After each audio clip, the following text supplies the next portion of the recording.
Today is Wednesday, April 5, 2023. It's about 10 after 4 in the afternoon here on the East Coast of the United States. Colonel McGregor is with us now. Colonel, since last we spoke, the United States, or the FBI, arrested a guy by the name of Sergei, who it says was masquerading as a Brazilian soccer player, but really was a KGB agent or an FSB agent. And the FSB arrested Evan Kirsch, fellow New Jerseyan of mine, a Wall Street Journal reporter. There he is, who just happened to have written a piece on the front page of the Wall Street Journal about the negative effect of sanctions.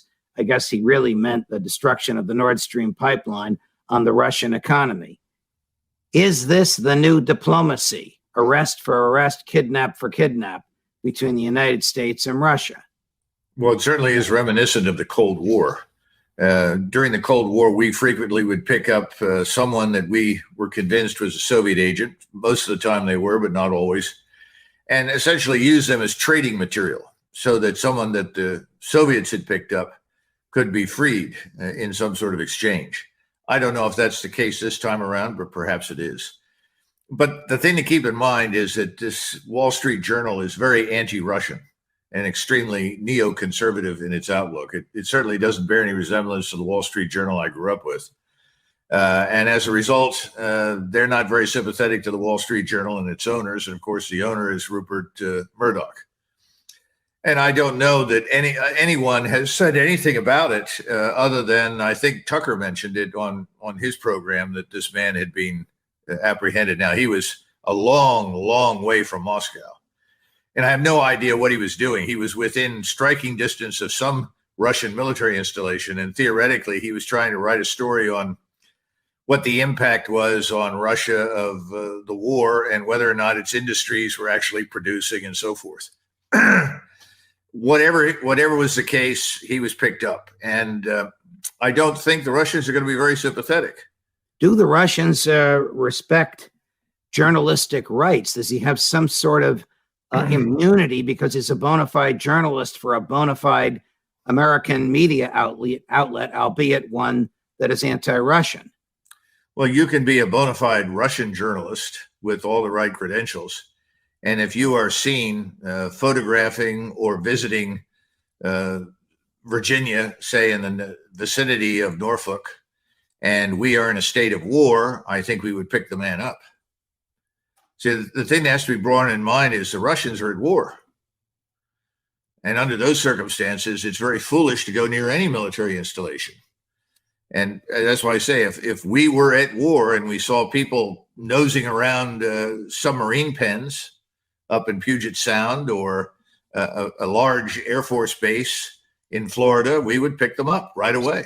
So Jack Devine, and we'll run a clip from him a little later on, says that the Central Intelligence Agency does not use American journalists to do its dirty work, only foreign journalists.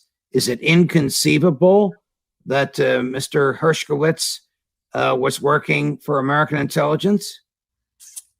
You know, I simply don't know. What I do know is that he would probably willingly turn over any information he found to the CIA because he's very hostile to Russia, just as the CIA is doing everything in its power to keep this operation going in any way, shape, or form it can. It's trying to shape domestic opinion. We know that. It creates the narratives that are widespread inside the United States on everything right now connected to Russia. So does he work for them? In theory, no. Does that make any difference under the circumstances? Again, Russia is at war. This is an American journalist. He is somewhere close to or en route to a Russian military installation. He's going to get picked up. Got it. What is the status of all of the tanks that everybody was all agog about a month or so ago? The German Leopards and the American Abrams. Have they arrived? Are they on their way there? What is the likelihood that they will tip the scales ever so slightly in favor of the Ukrainians? Well, as far as I know, the numbers of American M1 series tanks have not arrived. I don't know when they're going to show up, but they're certainly in the process of being readied for, use by the Ukrainians.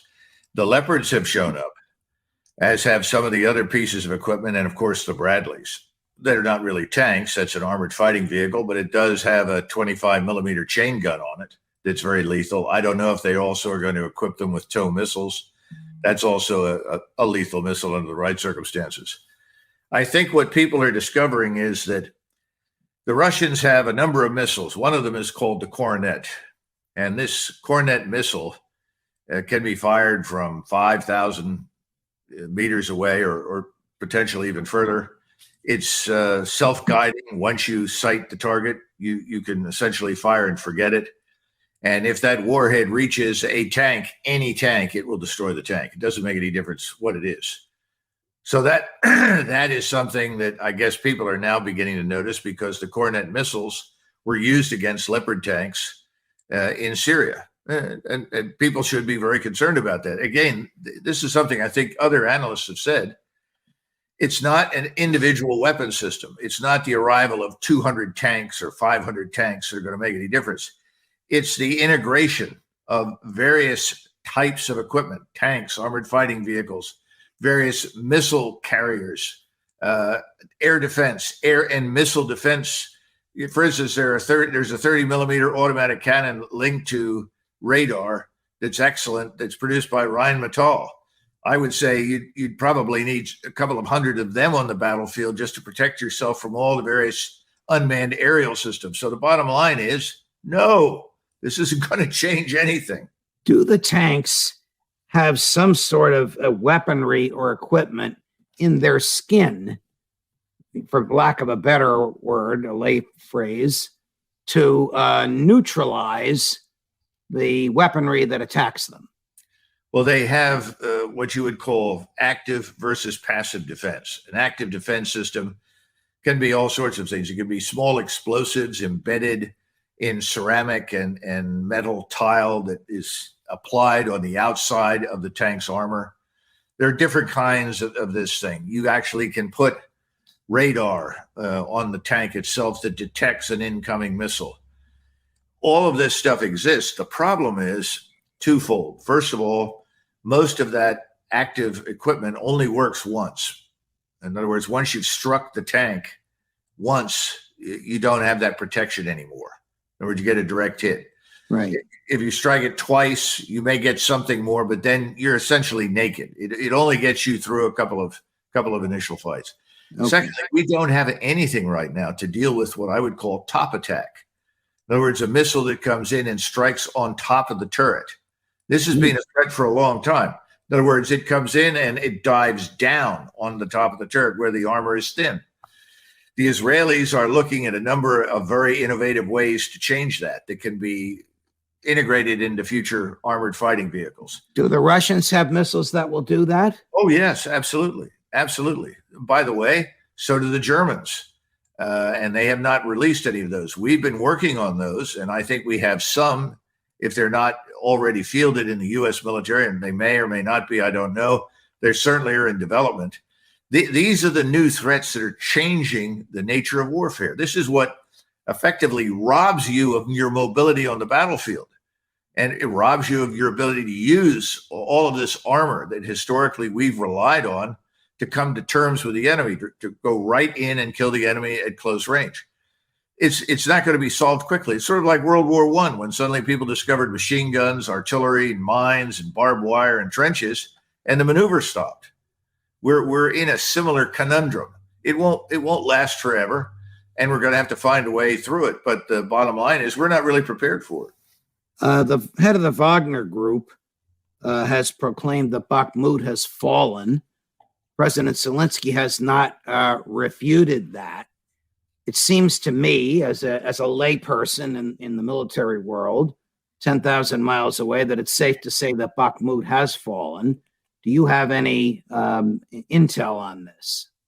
Well, a couple of things. First of all, Prigozhin made a number of interesting remarks. That's the head of the Wagner Group. Of the Wagner Group, right. And Prigozhin said something that many of us have suspected was the case for months, but now we've had it from the horse's mouth, and I think it's probably true. And that is that Sorovikin, the general that was brought in the early fall, late summer last year to change the command structure and the way the Russians were operating, right, decided to turn Bakhmut into what it became, a bloodbath, a meat grinder. So they were deliberately leaving Bakhmut partially surrounded, and in the hopes that more and more and more Ukrainian forces would be poured into it that could be systematically destroyed. That's the way it looked to me for a long time. And is that the way it worked out?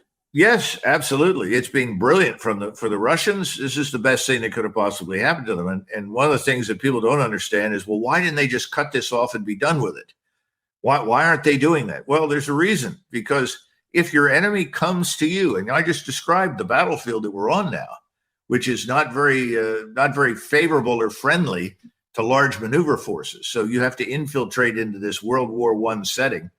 If that's what you're operating on, you're just doing what your enemy wants you to do. And I think Surovikin was the man behind that. And that's effectively what Prigozhin said. Now, they say that all but a few blocks, something like 11% of the sort of built up area of Bakhmut is absolutely devoid of Ukrainians, but there's still some left on the edge. And you still have talk, as we talked about the last time when we put the map up, you still have talks of 80,000 troops breaking through in or around or near Bakhmut in some fashion. I don't think it's going to happen anytime soon, but there's still a lot of talk about that. So perhaps you leave the door open one more month and let more people, essentially convert themselves into corpses by going in there. We just interviewed Jack Devine just about a half an hour ago, and he had some comments about the Russians in Bakhmut that either will affect your blood pressure or cause you to have some fun with them. Here's what he said.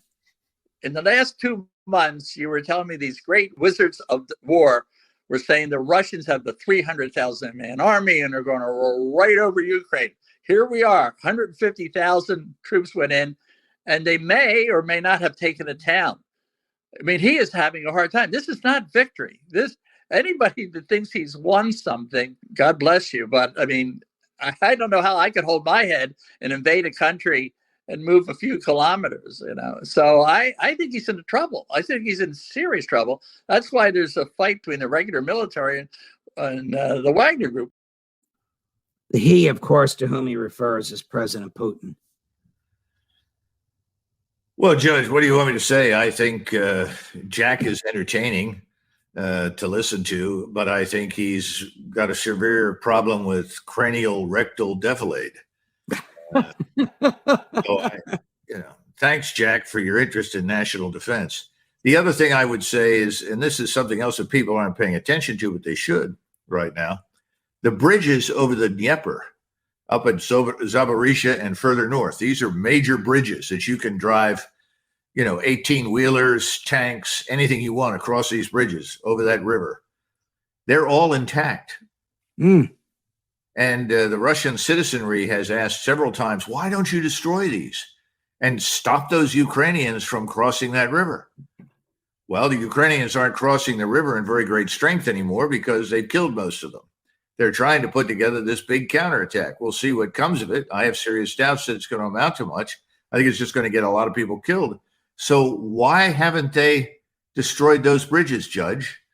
Is it Jack Devine's perception that, the Russians just aren't very bright? They haven't done their battlefield assessment. They're not acting. Well, I don't agree with that. I think the Russians plan to use those bridges themselves. I mean, what prompted the ridiculous comments from Jack was my inquiry about Bakhmut falling. And first he denied it, and then he said he had heard the rumors that it fell, and then he said it's just one little town. Well, you and I and the thousands that watch us when you're on this show looked at the map and saw how central and how critical that town is. And now you've told us that the Russian strategy has not only been to secure the town, but to use it as the jaws of death, if I may, for the Ukrainian troops that were foolish enough to be flooded into those jaws.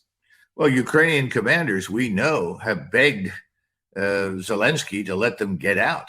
they described it exactly as it is, a meat grinder.